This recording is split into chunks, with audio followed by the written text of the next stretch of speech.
They laughed when the boy pointed to the ruined house, a place of broken beams and shattered glass, where the wind hummed through hollow windows like a ghost still searching for warmth. To the villagers, it was a joke, a sight of pity and disbelief. To the boy, it was a promise. He stood there beneath the pale sky, his shoes eaten by mud, his fingers red from the cold.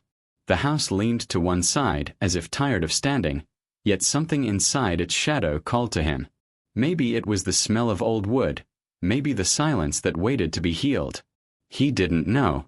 He only felt that this was the place where he was meant to stay. No one knew his name. They only called him the Refugee Child. A whisper passed from door to door, the boy who came from the other side of the hills, where the earth still smoked from war. He carried nothing but a small satchel and a cross made from 2 burnt twigs tied with a thread. It was all that was left of his mother. When he touched the doorway, a flake of ash drifted down, soft as snow. He smiled. Even ashes, he thought, have their own kind of light. The village baker laughed first. He'll freeze in that ruin before sunrise. A woman by the well shook her head. Children shouldn't play with ghosts. The boy heard them but said nothing. He had learned that silence was stronger than argument. Silence built slowly like walls. That night, as darkness swallowed the valley, he sat on the floor of the ruined house, wrapped in his tattered blanket. Wind whispered through the cracks, carrying the smell of pine and distant smoke. He watched the sky through the hole in the roof, a piece of heaven framed by ruin, and whispered the only prayer he knew. God, if you're still near, teach me how to build again. The candle he lit trembled against the breath of winter, its flame barely alive. Yet it stayed. Like him, it refused to die. Morning came slowly. Like a secret the sun was afraid to tell. Mist crawled through the valley, wrapping the ruins in its pale breath. From the hilltop, the Refugee Child looked down and saw what remained of the village. A scatter of homes half buried in snow, roofs broken, windows boarded, chimneys long cold. The wind moved through them like a voice remembering names no one spoke anymore. He descended the slope, his shoes wet from frost, his stomach empty but quiet. The silence of the place was deep, almost holy. Every step seemed to echo with the ghosts of laughter and music that once filled these streets. Somewhere, he thought, someone had sung here once. Maybe a mother washing clothes, maybe a child playing with wooden toys before the bombs came. The boy passed what had been a schoolhouse. Its bell hung sideways, rusted, as if tired of calling children who would never come back. Near the door, an old wooden sign still carried half a word. Hope. The rest was gone, eaten by time and fire. He touched the letters with his fingertips, tracing the edges as though they could still mean something. A crow watched him from the roof, its feathers black against the white morning. It tilted its head and cawed once, sharp and lonely. The boy nodded to it. You stayed too, he said softly, his breath visible in the air. The bird blinked, then took flight, disappearing toward the forest. He wondered if it had a nest somewhere safe, a place where things were still whole. The road curved past a line of broken fences, leading to a river frozen at its edges. The water moved slowly beneath the thin skin of ice, whispering like it feared to wake the dead. He knelt, cupped his hands, and drank. The cold bit his lips, but the taste was clean, something alive amid the ruin. He smiled. Maybe God left a little mercy here, he whispered. From afar, smoke rose from a chimney, the only one still breathing in the whole valley. He followed it, drawn by hunger and curiosity, until he reached a small hut near the edge of the woods. An old man stood outside, chopping wood, his beard white as the snow underfoot. The man paused when he saw the child. You shouldn't be here, he said gruffly. This place eats people alive. The boy lowered his gaze. I'm not here to be eaten, he answered. I'm here to build. The man studied him for a long moment, eyes narrowing, then shrugged. Suit yourself. Just don't steal my firewood. He turned away, muttering something about foolish children and cold graves. The boy said nothing. He simply smiled because being spoken to, even harshly, reminded him that he was still part of the world. He wandered farther until he reached the farthest edge of the village, the part no one bothered to rebuild. There, the land rose slightly, forming a small ridge overlooking the valley. It was there he saw it, the ruined house. Its walls were cracked, the roof sunken inward like a tired chest, one window hanging by a single hinge. A crooked chimney pointed to the sky like a prayer half-finished. Yet, in the morning light, the stones shimmered faintly with frost, as though the house itself still remembered how to shine. He felt it again, that pull in his chest, that strange certainty that this broken thing was meant for him. Not the warm houses by the square, not the ones with repaired roofs or doors still standing. No, this one. The one everyone had left behind. The one no one wanted. As he stepped closer, the air grew still. Even the wind seemed to pause, watching. A few dried leaves clung stubbornly to a tree nearby, rattling softly. The boy placed his hand on the wall, and tiny flakes of plaster fell away under his touch. Beneath the damage, the wood was warm, as if holding a memory of fire. He could almost hear a heartbeat. In that moment, he knew he had found his place. Not because it was safe or whole, but because it was broken in the same way he was. The world, he thought, was full of perfect things, but God seemed to dwell in the ruined ones. He sat on the stone step before the door, resting his small hands on his knees. "I'll fix you," he whispered. "Little by little. You'll see." A gust of wind moved through the empty window and brushed his hair, almost like an answer. As the sun sank behind the mountains, the valley turned gold for a brief moment. Light spilled over the broken roofs, over the silent streets, and over the boy sitting before his chosen house, a tiny figure of faith amid decay. And in that fleeting light, the ruins didn't look dead at all. They looked like a beginning. The boy spent his first morning among the ruins gathering what others had left behind. Pieces of fallen walls, splinters of forgotten lives. The air smelled of damp earth and smoke, and when he bent to lift a stone, the frost bit at his fingers like small teeth. Still, he worked in silence, stacking them beside the house that leaned against the wind. To anyone watching, it might have looked like madness. But to him, every stone was a word, and he was learning how to listen. He had always believed that stones could remember. Back in the place he came from, the place the world had erased with fire, his mother used to say, "When you touch a stone, you touch time itself.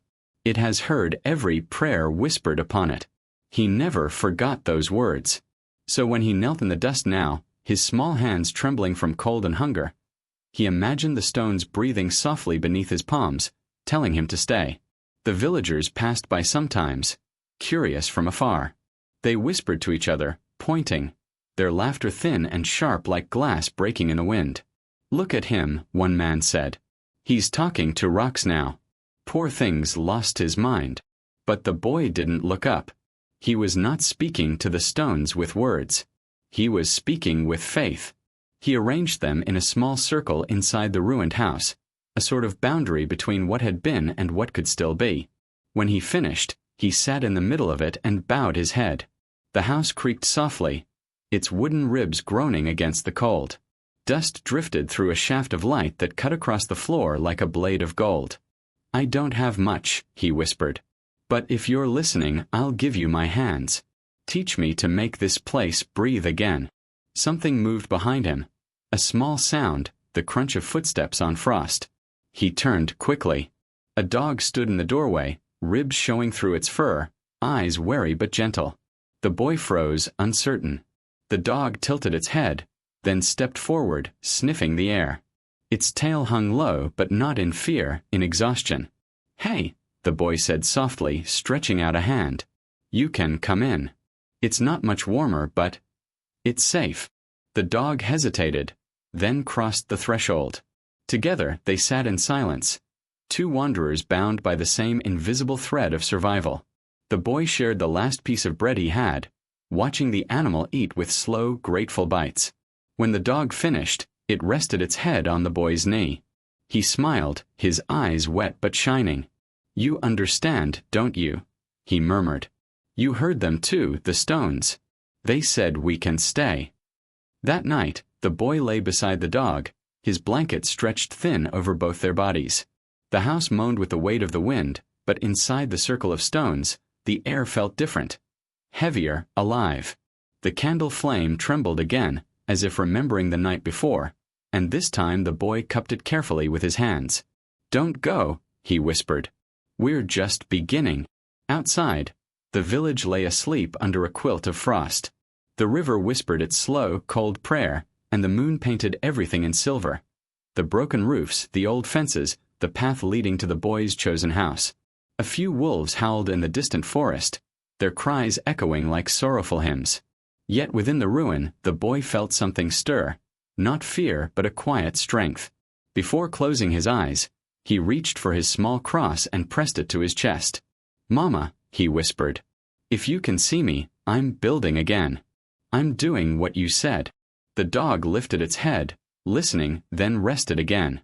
The candle's light flickered across the child's face, soft and golden. The stones seemed to hum beneath them, a faint warmth spreading through the frozen floorboards. Maybe it was only imagination, or maybe, as his mother once said, faith can turn even the coldest stones into fire. When morning came, the first thing he saw was the dog still sleeping beside him, tail twitching in dreams. The boy smiled. For the first time since the war, he didn't feel completely alone. He rose quietly, picked up one of the stones, and held it to his ear like a seashell. The world was silent, but he heard something. Not words, not sound, just a knowing. The house was waiting. And so was he. By the third day, the villagers had stopped pretending not to see him. The boy and his dog had become a quiet spectacle, a fragile miracle they could mock from a safe distance. Children pointed when they passed on the path. The elders shook their heads with the kind of pity that hides a touch of fear. "That's the cursed house," one woman whispered. "No one's lived there since the fire." The boy heard them, but he did not look up. He was kneeling in the snow, his fingers raw from scraping dirt away from the foundation. Each handful of mud revealed a new piece of the house's bones, blackened stones, broken tiles, bits of wood still warm with memory. His dog, Grace, watched him from the threshold, tail wagging once for every stone lifted. The house stood at the far edge of the valley, half swallowed by wild grass and thyme. Its front door leaned against the frame at an angle, refusing to close completely. The windows were hollow eyes, their glass shattered into teeth. Inside, the smell was a mixture of ash, damp earth, and something faintly sweet, the ghost of bread, maybe, or of smoke from a fire long gone out. No one wanted this house because of what it remembered. They said a family once lived here, a father, a mother, a little girl. When the bombs fell, the others fled, but the family stayed, believing the war would pass them by. It didn't. The villagers said the walls still cried at night. But the boy didn't believe in curses. He believed in work. He tied a rag around his hand and began clearing the debris from the floor. Splintered wood, shards of pottery, pieces of roof tile that clinked like coins when they hit the pile outside. He moved slowly, humming a tune his mother used to sing, a lullaby that once kept fear away. His voice was small but steady, and in that broken house, it sounded like prayer. Grace followed him wherever he went. When the wind grew too cold, she would press close to his leg, as if guarding him from the world. When he stopped to rest, she lay beside him, her head on his arm. The boy shared every crumb of bread, every drop of water from his tin cup. "We build together," he told her. "You and me." At sunset, he climbed what was left of the staircase. It creaked under his weight, each step a sigh from the wood. At the top there was a small room, the roof torn open to the sky. Snow had gathered on the floor, glowing blue in the twilight. He knelt, tracing the cracks along the wall, and found something carved into the stone. "Here we wait." The letters were small, uneven, written by a trembling hand. The boy brushed away the frost with his sleeve and read them again. "Here we wait." He didn't know who had written it, but the words filled him with strange warmth. Maybe the house wasn't cursed after all. Maybe it was just waiting for someone to come back. When night fell, he built a small fire in the hearth. The smoke crawled through the gaps in the chimney, curling like lost memories into the cold air. The flames painted the cracked walls with gold, revealing shadows that looked almost alive. Grace lay beside him, her breathing slow, her tail occasionally thumping against the floor. The boy stared into the fire until his eyes blurred. "They say you're haunted," he whispered to the walls. "If you are, I hope you don't mind us being here." The house groaned softly in reply, the slow shift of wood, the sigh of wind through broken panes. To most it would have sounded eerie. But to him it sounded like welcome. Later that night, he heard footsteps outside. He peeked through the doorway and saw 2 boys from the village standing in the snow, laughing. One threw a stone at the roof, the other shouted, "Hey, ghost boy! Are you talking to your haunted friends?" The sound of their laughter echoed down the valley like metal striking stone. The boy didn't answer. He turned back to the fire, holding the cross at his chest. Grace barked once, low and firm, and the boys ran, their laughter fading into the dark. He sat there long after they were gone, the flames slowly dying into embers. The laughter still rang in his ears, but it didn't hurt this time. Not really. Because he realized something. They didn't understand. They couldn't see what he saw, the life waiting beneath the dust, the quiet pulse of a home that wanted to live again. He looked around the room, the broken ceiling, the scorched beams, the whisper of snow melting near the fire. "You're not haunted," he said softly. "You're just lonely." And loneliness, he thought, was something he understood very well. He lay down beside Grace, eyes closing, the fire's last light flickering across the walls. Outside, the wind picked up again, sweeping across the valley and through the bones of the old house. But inside, beneath that fragile roof, warmth lingered. The house no one wanted had found someone who did. That night, the cold came earlier than usual, a heavy silence that rolled down from the mountains and filled the valley like water flooding an empty bowl. The wind crept through the cracks in the ruined walls, whispering against the boy's neck, stealing his warmth with every breath. The fire he had built in the hearth sputtered, fighting for life. Its flames bent sideways, fragile as candlelight in a storm. Grace whimpered softly, curling closer to him. Her ribs rose and fell beneath the thin blanket they shared. The boy wrapped his arms around her, whispering through chattering teeth, "Hold on, girl. Just till morning." His voice sounded small inside the hollow house, like a prayer lost between rafters. He had no more wood. The pile he'd gathered that afternoon had burned away faster than he expected. Outside, the wind howled through the valley, carrying snow that hissed when it touched the dying embers. He pressed his hands to the floorboards. They were so cold they almost burned. For a moment, he thought about leaving, going to the baker's shed at the edge of the village, where warmth and bread waited behind locked doors. But the thought of abandoning the house made his chest ache. He couldn't. Not after all this time. Not after promising it that he would stay. So he did what he always did when fear came close. He prayed.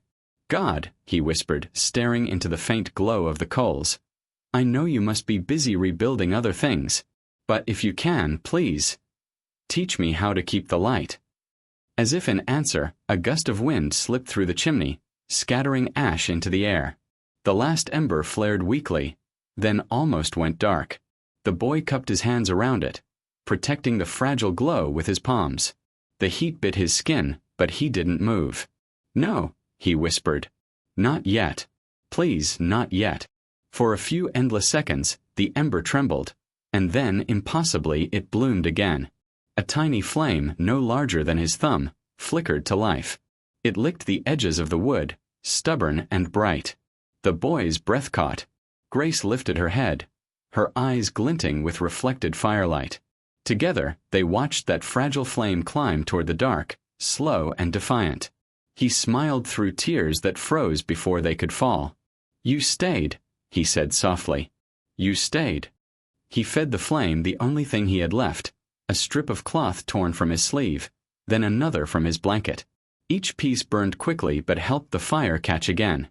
Warmth spread slowly, enough to chase the frost from their breath. Grace lay back down, her head on his lap, tail twitching once. The boy leaned against the wall, exhausted, but he didn't close his eyes. He watched the fire, afraid that if he slept, it would die and take them with it. He began whispering stories. Half memory, half prayer, just to fill the silence. He spoke of his mother's laughter, his father's old songs, and the little house they once had by the river. The fire crackled softly, answering in rhythm, as if listening. Outside, the storm raged. Snow piled against the door, and the sky turned black as stone. But inside, that flicker of light stood firm. Hours passed like slow breaths. The wind's voice softened, the house creaked less, and warmth began to return. Faint, but real. The boy leaned forward, his fingers stretched toward the glow, and whispered, "I'll never leave you. Not the way they left everything behind." He closed his eyes then, his head resting against the dog's fur. The room was painted in gold and shadow. The fires glowed dancing across the broken walls like memories trying to find their shape. The boy dreamt of summer fields, of his mother's hands lighting candles by the window, of bread baking somewhere warm. When dawn came, the world outside was white and still. The wind had gone. The snow covered everything: fences, paths, roofs, turning ruin into quiet beauty. Inside, the fire had turned to ash, but the room still held its warmth. The boy stirred, eyes blinking open. Grace nudged his arm, tail wagging once. Light filtered through the shattered window, cold but clear. He sat up and smiled. "We made it," he whispered. "See, God stayed too." He looked around at the charred beams and cracked walls. They didn't seem so broken anymore. In the soft morning light, even the scars of the house looked alive, like wrinkles on a face that had survived a lifetime of storms. He ran his hand over the floor, feeling its warmth beneath the ash. Then he said quietly, as if to the house itself, "You don't have to be perfect. You just have to stand." The wind outside sighed in reply, brushing gently through the doorway, a whisper of peace. And in that moment, surrounded by ruin and light, the refugee child understood.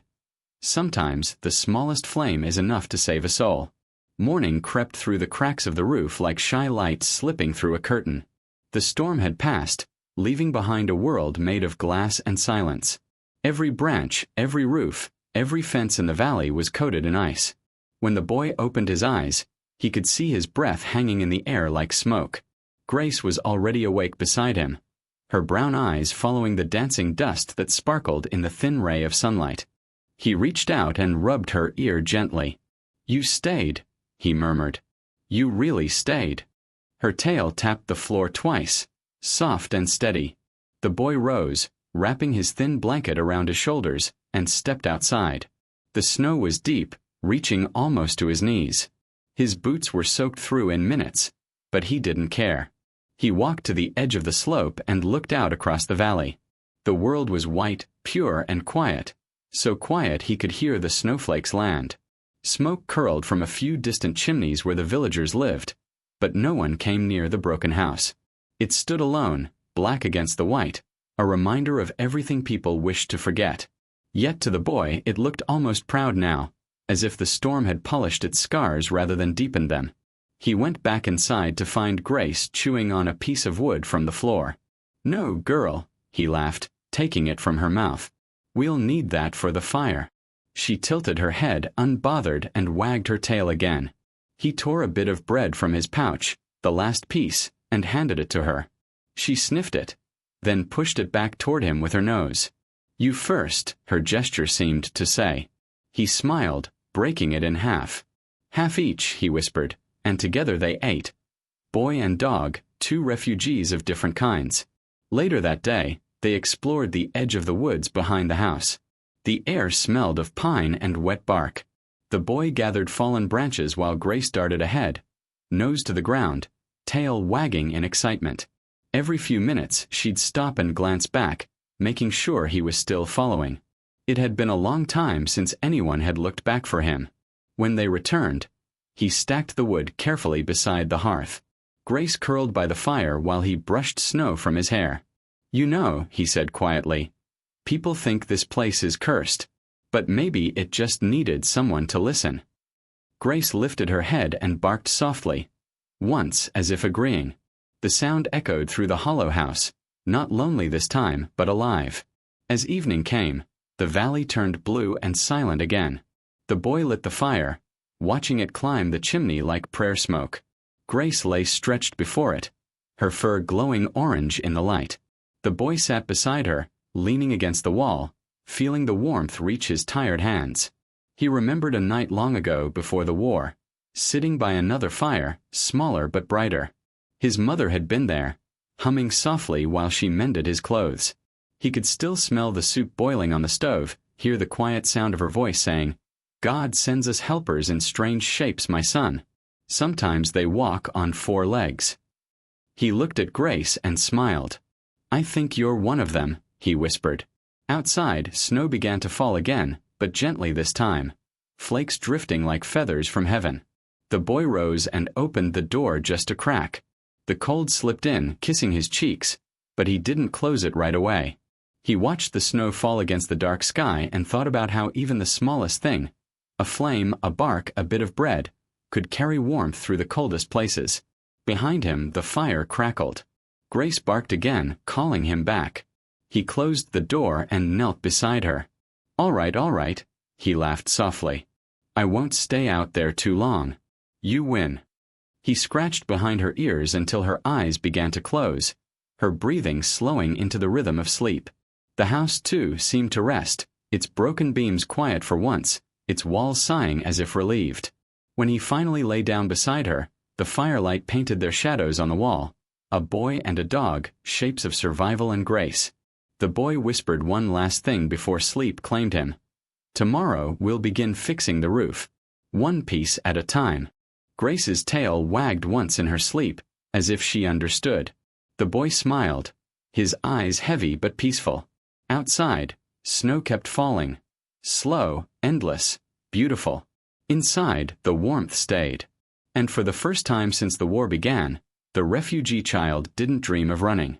He dreamt of staying. By the end of that week, word had spread through the valley. The refugee boy was trying to rebuild the cursed house. The laughter began quietly, a murmur shared between doors and fences, but soon it grew louder, echoing across the snow-covered fields. Each morning, as the boy carried broken planks from the woods, he could hear them. "The ghost's little carpenter," someone shouted from afar. "Building a home for the dead, are you?" Another called. He didn't answer. He only kept walking, his breath rising like smoke, his small frame bent under the weight of wood heavier than his own hope. Grace trotted beside him, ears low but determined. She never barked at the villagers. She just kept close, her presence a quiet shield. When they reached the house, the boy set the wood down carefully, as though it were sacred. He ran his hands over each piece, feeling the grain beneath his fingertips, whispering a small thank you before stacking it near the hearth. The laughter from the village was a distant hum now, softened by distance and wind. The house seemed to absorb it, swallowing every cruel sound into its old bones. He had learned something about sound. Laughter could wound, but silence could heal. That afternoon, the sky dimmed early. The sun hid behind thick clouds, and the valley took on the color of ash. Snow began to fall again. Fine, steady, endless. The boy worked with slow patience, patching gaps in the wall with pieces of bark and clay, covering them with cloth when his fingers grew too numb to hold the hammer. Grace lay nearby, half buried in snow, her nose twitching every time he dropped something. Occasionally, she'd rise, shake herself off, and nudge his hand with her snout, a wordless reminder to rest. But he didn't stop. Not yet. From the hill above, a small group of villagers watched, bundled in thick coats. Their breath puffed in the cold as they spoke. "He's wasting his time," said the baker. "He'll freeze before he finishes one wall," added the woman from the well. An old man spat into the snow. "That boy's not right in the head. You'll see. He'll bring bad luck to us all." They laughed, but there was something uneasy in the sound, as though deep down they feared the thing they mocked. For in their hearts, they remembered what faith once looked like, and it frightened them to see it return in the hands of a child. Evening fell. The boy sat by the fire, his back aching, his hands cracked and bleeding. He watched the flames dance against the patched wall, rough, uneven, but standing. Grace lay beside him, her head resting on his knee. The house groaned softly as the wind moved through its bones, not angry anymore, only tired.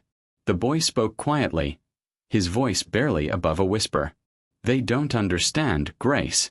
They see a ruin, but I see a beginning. God builds from dust, doesn't he? Maybe he builds from laughter too." The dog lifted her head, ears twitching as if listening. The boy smiled. Maybe he even laughs with them, because he already knows how it ends. Outside, the laughter came again, carried by the night wind. But this time it felt different. It didn't pierce him. It floated around the house like something powerless, something fading. The boy fed another stick to the fire and leaned back, exhausted. He closed his eyes and saw his mother again, standing by their old home, smiling at him as she planted flowers along the broken fence. "People will laugh, my son," she had said once. "Not because they are cruel, but because they have forgotten how to believe." He opened his eyes. The memory felt like warmth. Grace stirred beside him, yawning, and the boy whispered, "We'll show them." Not with anger, with light. He rose, placed his last candle in the window, and lit it. The flame trembled against the glass, reflected in the falling snow outside. From the village below, some saw it and turned away. Others stared in silence. It was small, that light, just one fragile flame, but it refused to die. The boy returned to his blanket and lay down beside the dog. The laughter outside had faded completely now, replaced by the slow breathing of the wind. He smiled in the half-dark. "Let them laugh," he said softly. "They'll understand when the light reaches them." The fire cracked, sending a spark upward, and for a brief moment the whole room glowed, warm, golden, alive. And in that fleeting glow, the refugee child looked less like a beggar and more like a builder of something sacred. The next morning dawned pale and still. The snow had stopped, leaving the world wrapped in a muffled hush. Smoke from the boy's fire curled slowly into the sky, rising straight as a prayer without wind. The valley was white and fragile, as if even a whisper could break it. The boy woke early. Grace was still asleep, her head resting on her paws, her breath forming tiny clouds that rose and vanished into the cold air. He covered her gently with his blanket before stepping outside. The air bit at his cheeks, but he smiled. Today he needed wood. Lots of it. The house was hungry for warmth. The forest stood not far from the house, a tall wall of pine and birch that looked dark against the snow. It had always frightened the villagers. They said strange things lived there. Spirits, voices, echoes of the dead. The boy, though, had no room left for fear. He entered the woods with quiet steps, his small footprints marking the untouched snow behind him. Inside, everything changed. The light dimmed, filtered through branches heavy with frost. The air smelled of pine sap and earth. Each sound, a breaking twig, the rustle of a bird, felt louder than it should, sacred somehow. He moved slowly, gathering fallen branches, humming to himself the tune his mother used to sing when she cooked by firelight. At first, he didn't notice it, the faint sound between the trees. A low, rhythmic murmur, almost like a breath. He stopped, listening. It wasn't wind. It was softer, deeper, a voice so quiet it could only be heard by someone who truly listened. He closed his eyes. The sound came again from everywhere and nowhere, like the forest itself was speaking. The trees creaked in the cold, their trunks shifting slightly, snow sliding down in soft sighs. To most ears, it would have sounded like the simple groaning of wood. But to the boy it was something more. He heard words. Not in his language, but in the language of faith, the kind that isn't spoken with the mouth but with the heart. "Keep building," it seemed to say. "Don't stop." The boy opened his eyes, and the forest felt suddenly alive. Each branch looked like an arm reaching toward heaven, each gust of wind like a hand brushing his hair. He smiled, a small, trembling smile. "Thank you," he whispered. He gathered as much wood as his arms could hold and tied it with a strip of cloth. As he turned back toward the house, a small bird, a robin with a chest red as embers, landed on a low branch beside him. It tilted its head, watching him. The boy laughed softly. "You heard it too, didn't you?" The bird chirped once, bright and clear, then flew ahead, leading the way. When he returned, Grace ran to meet him, barking joyfully, her tail sweeping snow into the air. He dropped the bundle near the door and knelt to hug her, burying his face in her fur. She smelled of smoke and warmth, the scent of survival. "Guess what?" he said, his voice trembling between exhaustion and wonder. "The woods talked to me. They told me to keep building." Grace barked again, spinning in a small circle as if she too had heard. All afternoon, he worked with new energy. He patched the door, repaired one of the window frames, and swept the floor until it stopped crunching beneath his boots. The house began to look less like a grave and more like a home. The walls no longer moaned in the wind. They whispered now, soft sounds like someone breathing in their sleep. As the sun began to set, painting the snow with colors of fire and honey, the boy lit his candle and placed it on the windowsill again. Its light flickered across the valley, barely visible from afar, yet enough to mark that someone was there, someone who believed that ruins could still live. He sat beside Grace, watching the forest from the doorway. The trees swayed gently, their dark outlines fading into the purple dusk. For a long moment, he listened. And then he heard it again. Not from the trees this time, but from within himself, that same quiet voice, warm and steady. Keep building. He smiled through tears he hadn't realized were there. I will, he whispered. I promise. The wind stirred the branches in response, and a few flakes of snow drifted toward the house. They landed softly on the roof, melting as they touched the wood, like blessings too gentle to be seen. When night came, the fire burned brighter than ever. The boy lay with Grace by his side, her fur pressed against his hand. Outside, the woods hummed with life, the whisper of faith carrying through roots and wind and heartbeats. And in the small ruined house at the edge of the valley, faith grew louder than laughter, stronger than fear. The storm returned 3 nights later, sudden and merciless. The wind screamed through the valley like a wounded animal, tearing at doors and branches, shaking the very bones of the earth. The boy woke to the sound of the roof groaning above him, wood straining, nails crying out in protest. Grace barked once, low and warning. The fire had nearly died. He scrambled to his feet, grabbing the small lantern that hung from a nail. Its light was weak, trembling against the dark. Snow forced its way through the cracks in the wall, landing on the floor in pale heaps. The house that had seemed alive days before now shuddered like it might give up. Hold on, the boy whispered as if speaking to a friend in pain. Hold on. He rushed to the hearth, throwing in the last of his wood.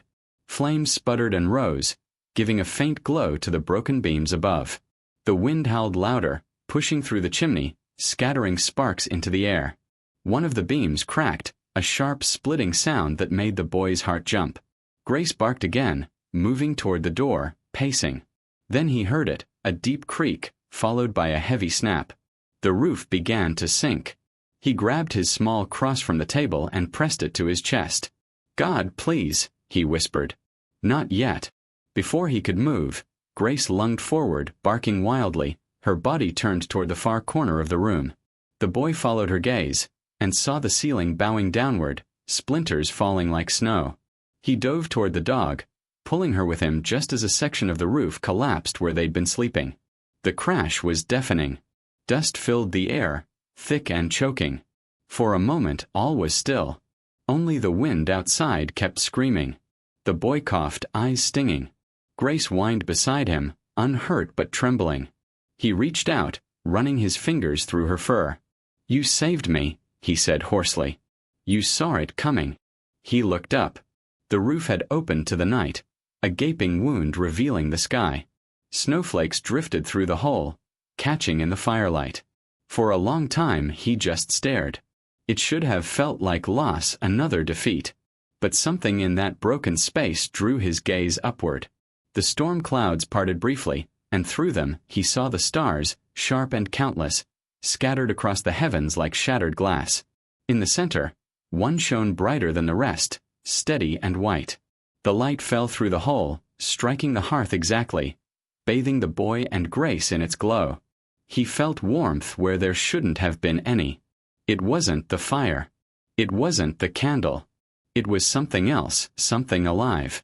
He stood slowly, his breath visible in the light. The cross around his neck caught the reflection and glimmered faintly, like it was burning with its own fire. The boy lifted it to his lips. Thank you, he whispered. Grace barked once, softly, as if in agreement. The next morning, when the storm had passed, he climbed up to inspect the damage. The roof was a ruin, beams split, tiles shattered. But near the center of the destruction, something caught his eye. Tucked between the rafters, half buried in dust, was a small wooden shape. He pulled it free carefully. It was a crucifix, carved from dark wood, its edges worn smooth by years of touch. Someone had hidden it there long ago, perhaps before the war. The face of Christ was faint, but the figure still carried peace. The boy held it in both hands, his eyes wide. "You were here," he whispered. "All this time."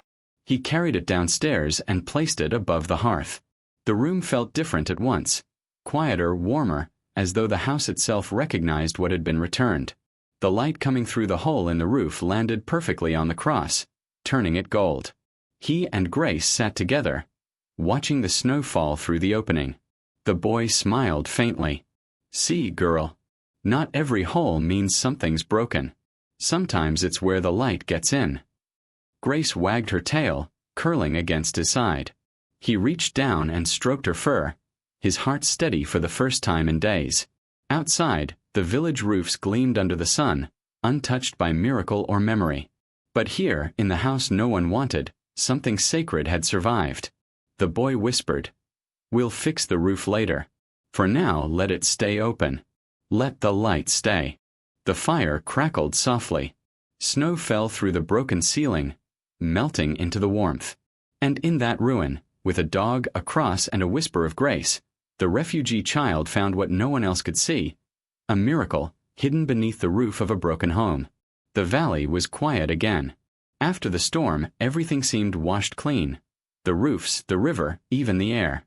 The boy stood outside the ruined house, his breath rising in small clouds as the morning sun climbed over the hills. The snow glittered like powdered glass. Behind him, smoke curled gently from the chimney. The fire inside still burned, fed by what little wood he had left. Grace bounded through the snow, barking once, chasing her shadow. Her paws left a trail of prints that led back to the door, the mark of a creature that had chosen to stay. The boy smiled. "We made it through again," he said quietly. "Didn't we, girl?" The dog's tail wagged, scattering snow into the air. She looked up at him, eyes bright, as though she understood every word. The boy crouched beside her, pressing his forehead gently against hers. "You're my miracle," he whispered. "You and this house." He looked up at the roof, where sunlight poured through the broken beams like a waterfall of light. It landed directly on the small wooden crucifix above the hearth, making it glow as though lit from within. Each morning, the light returned at the same hour. Warm, soft, unwavering. He had started to call it the daily blessing. The villagers had noticed. From afar, they'd see the glow through the cracks in the ruined roof and whisper to one another, "That can't be firelight. It's too bright. Maybe it's a trick." The boys probably lost his mind. But others, especially the old ones, crossed themselves quietly and said nothing. The boy didn't care what they thought anymore. He had stopped listening for laughter. The forest had told him to keep building, and he would. He believed now, not in luck or pity, but in the slow, stubborn work of faith. That morning, he carried stones from the frozen riverbed, stacking them near the door. His fingers were numb, his back sore, but each stone made a sound when it touched another. A low, deep thud like a heartbeat. Grace watched him from the doorway, her head tilted. He spoke to her without looking up. "You know, Grace, I think every stone remembers something. Maybe these remember hands that once built here. Maybe they've been waiting for someone to start again." When the wind blew, he could almost hear the forest whispering its reply. "Keep going." He stopped for a moment, wiping sweat from his brow despite the cold.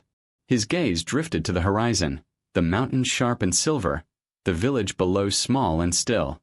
Somewhere out there, people were warm and fed, but here, among ruins, he had found something they hadn't: purpose. He walked back inside, sat beside the fire, and stared at the cross. "You waited for me," he said. "And I almost didn't come." The dog lay at his feet. The house creaked softly as if listening. The boy took a deep breath, and his voice, though quiet, carried through the room like prayer. "If this story touches your heart," he whispered, "then keep it alive. Tell someone that even broken things can shine again. Tell them that a child, a hungry, forgotten child, once rebuilt a home from ashes and laughter. Tell them it's possible. Because it is." He smiled, a small, tired smile, and leaned closer to the fire. That's how light grows. From one flame to another. The room grew warm again. The snow outside shimmered as the sun rose higher, its rays slipping through the hole in the roof and dancing across the walls. For a moment, the ruined house looked whole. Not perfect, never perfect, but whole in the way only faith can make things. The boy closed his eyes. In his mind, he saw the faces of those who had laughed, now quiet, watching from their windows. He didn't wish them harm. He wished them light. He whispered softly, "Maybe one day they'll understand that what they laughed at was a prayer being built." The fire popped, sending a spark upward, a single ember rising toward the ceiling's open wound. It floated for a heartbeat before vanishing into the sunlight. The boy laughed quietly. "Look at that, Grace. Even the fire wants to touch heaven." He leaned back, wrapping his arms around his knees. The warmth filled the small room, and for the first time since he'd arrived, he felt truly home. Outside, the wind carried the sound of distant bells. Faint, trembling, beautiful. He didn't know where they came from, maybe from the next village over, maybe from a church still standing somewhere beyond the hills. But he knew what they meant. Hope had found its echo. Winter loosened its grip little by little. The sun began to linger longer over the valley, melting the snow from rooftops and sending small rivers of water down the hills. The frozen air softened into mist, and for the first time in months, the boy could smell the earth again. Wet, alive, forgiving. He woke to birdsong. Not many. Just a pair of sparrows nesting in the corner beam of the ruined house. Their small chirps echoed through the open roof, bouncing off walls that had forgotten such gentle sound. He lay still for a moment, listening, his heart swelling with something that felt like joy. Grace stretched beside him, yawning, her fur golden in the morning light. The boy smiled and ran his hand along her back. "Hear that?" he whispered. They came back. The house is singing again. Every day since the storm, he had worked. He had patched the walls with stones from the river, repaired the door with planks scavenged from the woods, and filled the cracks with clay he mixed by hand. The air inside no longer bit at his skin. It carried warmth now, a faint smell of wood smoke and hope. When he first arrived, the house had felt like a grave. Cold, silent, filled with memories of what it had lost. But now, when he stepped inside, it felt different. The air moved differently. The walls creaked, yes, but with the slow rhythm of something alive. The house was breathing again. The villagers noticed. They didn't laugh as much now. Some paused when they passed the path leading to the ruins, pretending not to look, but they looked. They saw the thin trail of smoke rising each morning, the faint glow through the window at night. A few even muttered prayers when they thought no one could hear. One afternoon, while the boy was gathering stones, the woman from the well appeared at the edge of the field. She stood silently for a while, her shawl drawn tight around her shoulders. "You shouldn't be out here alone," she finally said. The boy looked up, squinting against the light. "I'm not alone," he answered, glancing at Grace. The dog lifted her head proudly. The woman hesitated, then sighed. "You're wasting your strength. That place was meant to fall." The boy smiled, wiping dirt from his hands. "Then maybe it's waiting to be raised again." She said nothing more, only shook her head and walked away. But the next morning, the boy found a small loaf of bread wrapped in cloth left near the gate. He didn't need to guess who had placed it there. That day, he worked harder than ever. The warmth of the sun touched his back as he patched another section of the roof. Grace barked below, pacing in the snow as if urging him on. He laughed, a rare, free sound that startled even him. It echoed through the valley, mixing with the wind. When he finished, he climbed down and stepped back, wiping sweat from his brow. The roof still had holes, but fewer now. Enough to keep the rain out, at least.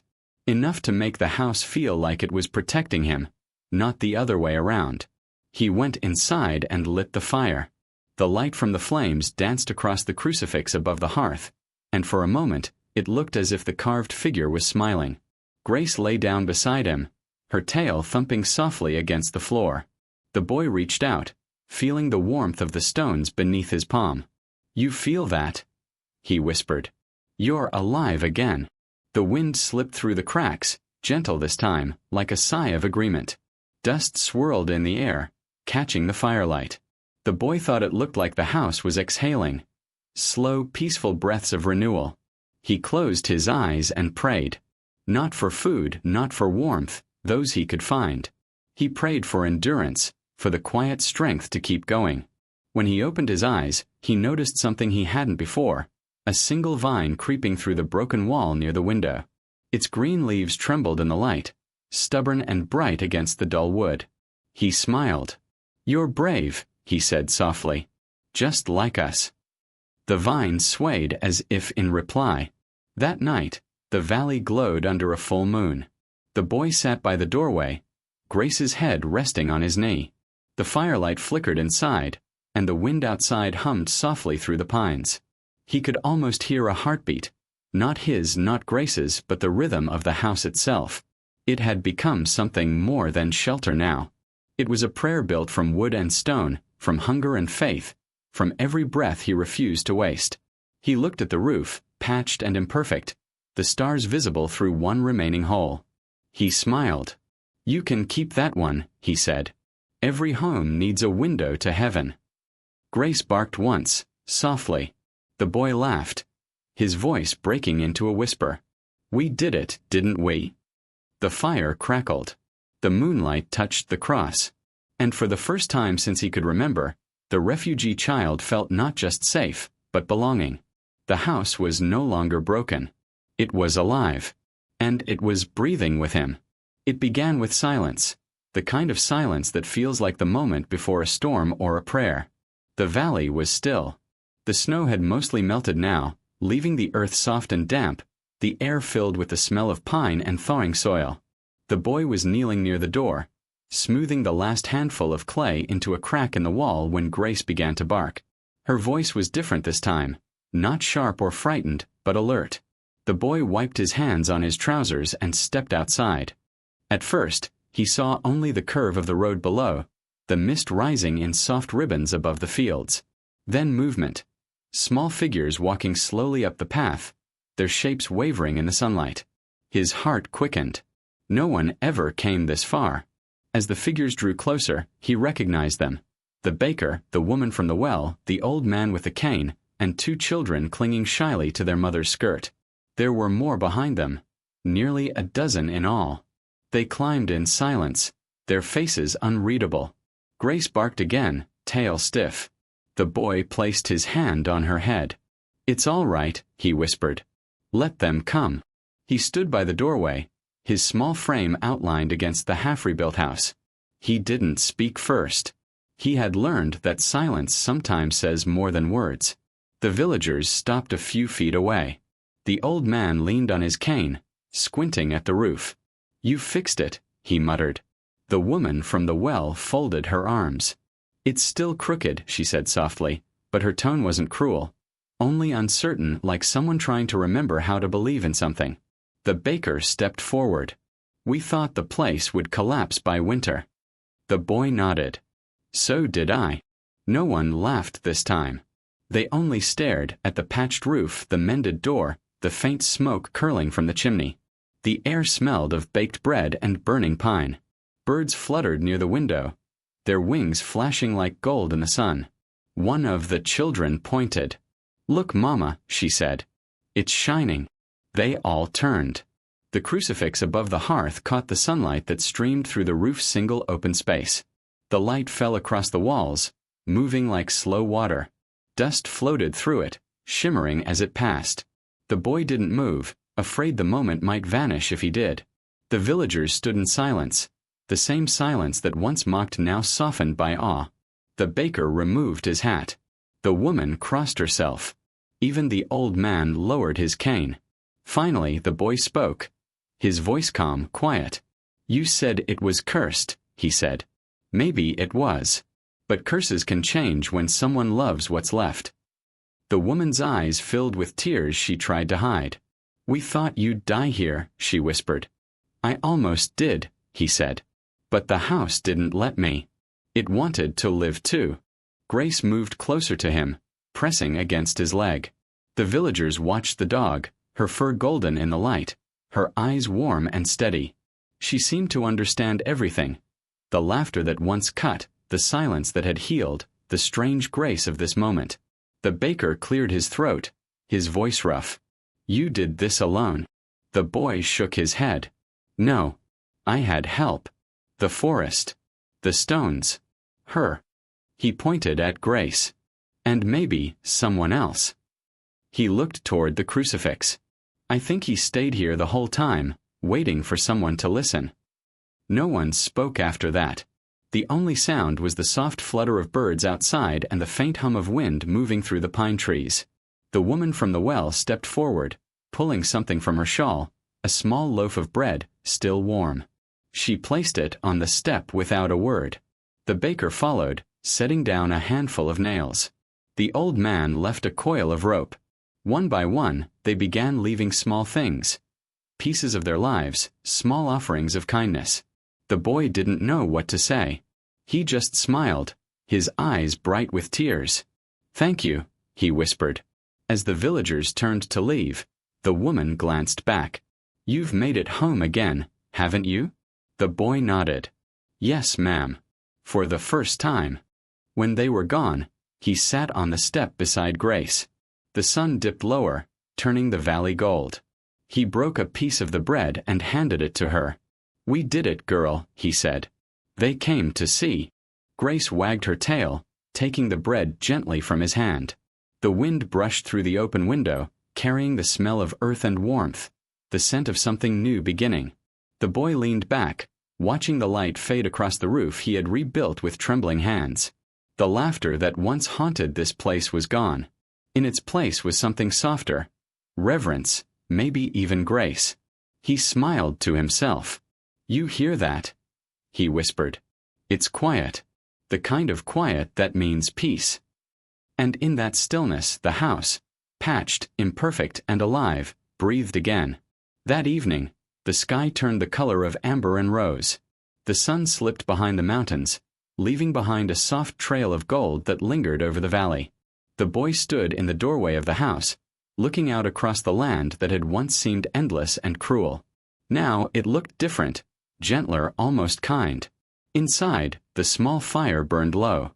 The walls were patched, the roof mostly whole, and the smell of baked bread filled the air.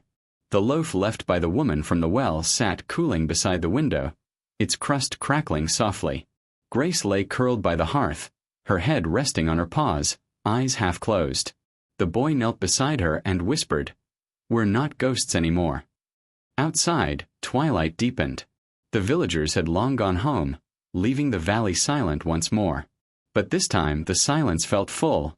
Not empty, not lonely. It was the silence of peace, of work finished for the day, of gratitude too deep for words. The boy lit 3 candles, one on the table, one near the door, and one by the window. Their light moved gently across the walls, catching on the wooden beams, the patched plaster, the small cross above the hearth. The flames flickered, bending toward the open space in the roof, as though drawn by the sky itself. He sat down and watched them. The air was still. Even the wind seemed to hold its breath. Then something happened. Something small, quiet, and holy. The firelight grew stronger, spreading across the floor, across the walls, until the whole room seemed to glow. The cracks in the wood, the scars in the stone, the uneven boards, all of it shimmered with warmth. The boy blinked, thinking it was his tired eyes, but no.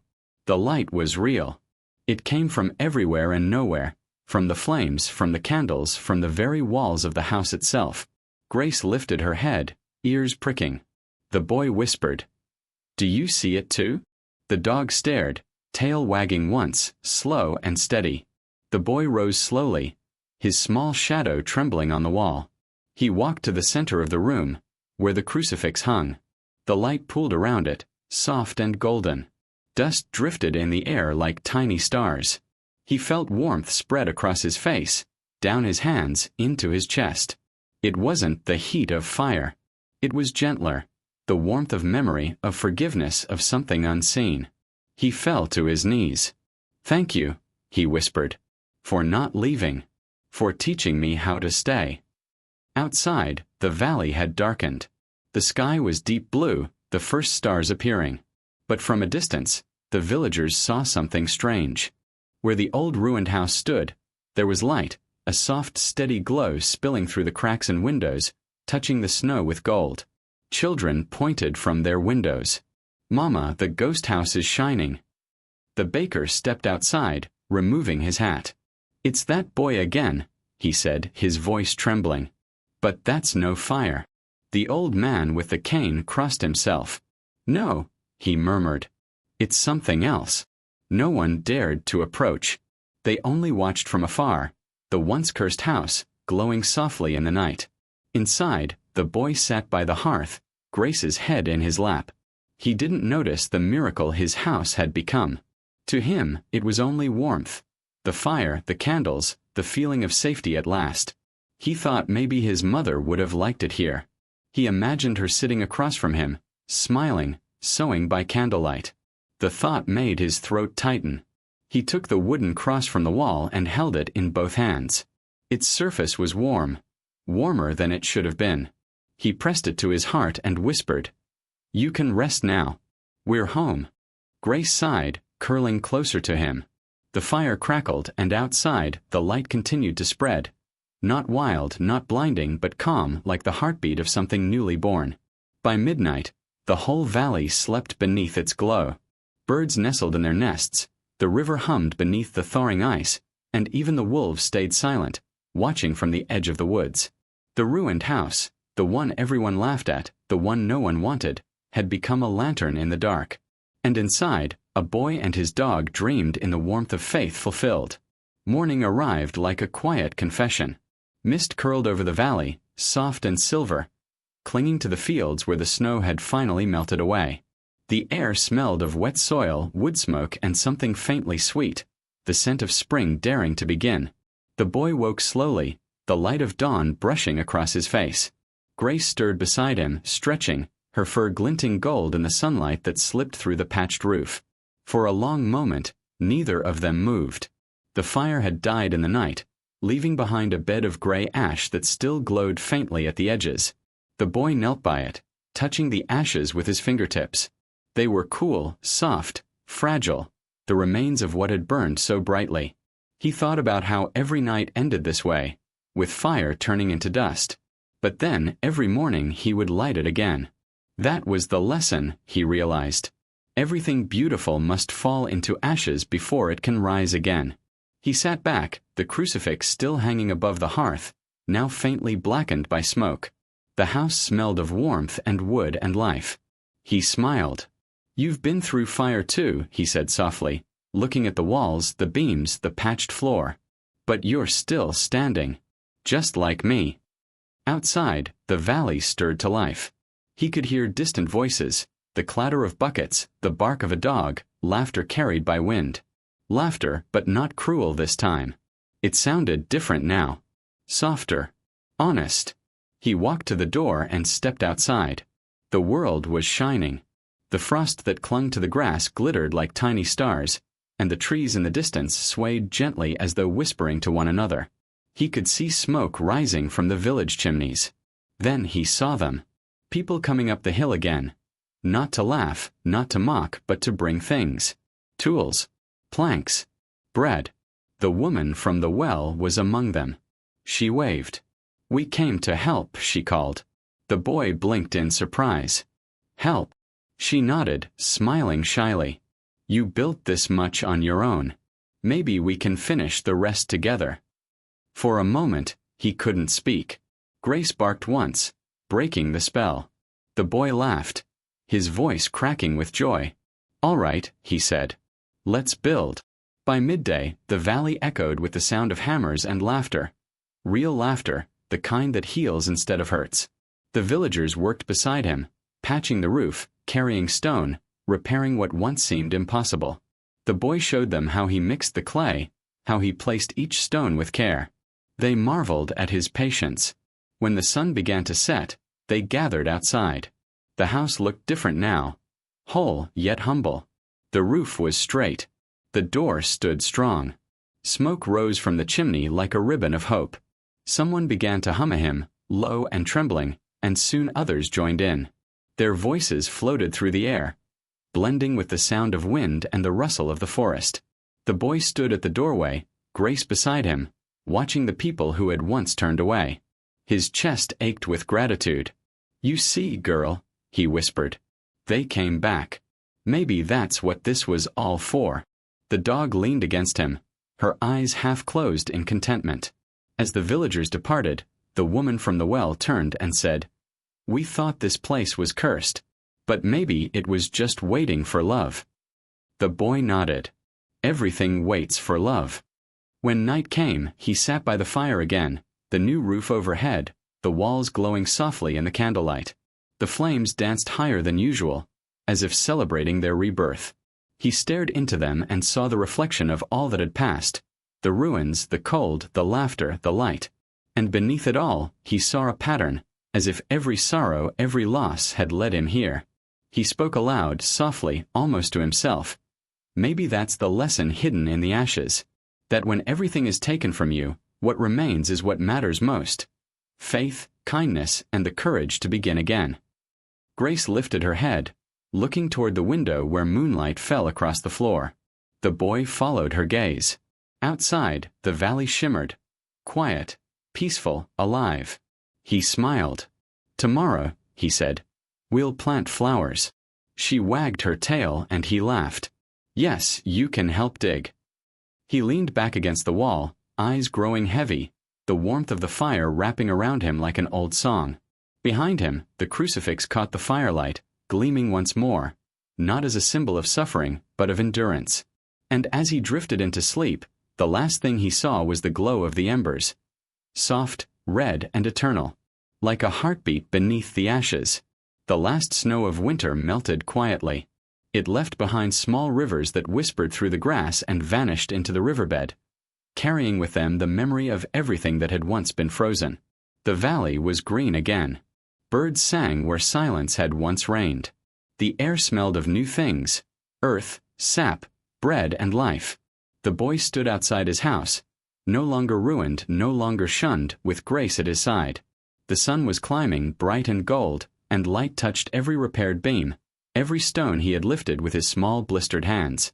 The roof shone faintly, patched and uneven, but whole. The walls glowed warm under the morning light. He breathed deeply. The house smelled like wood and smoke, but also like something more, something alive. Grace barked once, wagging her tail, chasing a moth that fluttered through the doorway. The boy laughed, his voice echoing softly through the valley. It was the kind of laugh that didn't come from joy alone, but from relief, the sound of someone who had endured and found meaning in endurance. From the hill below, the villagers watched. Some waved. Others simply smiled. The boy waved back, his heart full and still. They came often now, to bring him bread or nails or just stories. The house had become part of the village again. Perhaps more than that, it had become a reminder. He turned toward it, his gaze soft. "You see," he said to Grace, "they don't laugh anymore." The dog tilted her head as if to say, "Because they finally understand." He stepped inside, the floor creaking under his feet, the kind of sound that felt alive like breathing. The crucifix still hung above the hearth. Its wood had darkened from the months of smoke, but its shape remained steady. Morning light poured through the small gap in the roof, falling exactly upon it, just as it had the first day he found it. He sat by the fire, though he didn't need the warmth. The days were growing softer now, gentler. The flames crackled quietly, reflecting in his eyes. He spoke into the stillness, his voice low and steady. "Thank you," he whispered, "for not letting me give up, for teaching me that love doesn't need a whole world, just one place willing to start again." Grace lay at his feet, her eyes half closed. He reached down to touch her head. "We built it, didn't we? From nothing but ashes and faith." The fire popped. A spark leapt upward, disappearing into the patch of sunlight above. He followed it with his eyes, smiling. "You can keep that one," he said softly, "as a light for whoever comes next." Outside, the forest moved gently in the wind. Leaves whispering, grass swaying, the world breathing in harmony. The boy rose and opened the door. The valley stretched before him, vast and bright, every shadow now softened by light. He stood in the doorway, hands resting on the frame, the dog beside him. "This is what staying looks like," he said. "It doesn't mean never being afraid. It means loving through it." The words felt true, as if spoken not just to himself but to the sky. As the day went on, visitors came. Children running up the path, laughing, calling his name. They brought flowers, wild and clumsy, their stems wrapped in twine. He placed them in a cup by the window. The house, once filled with ashen silence, now smelled of blossoms.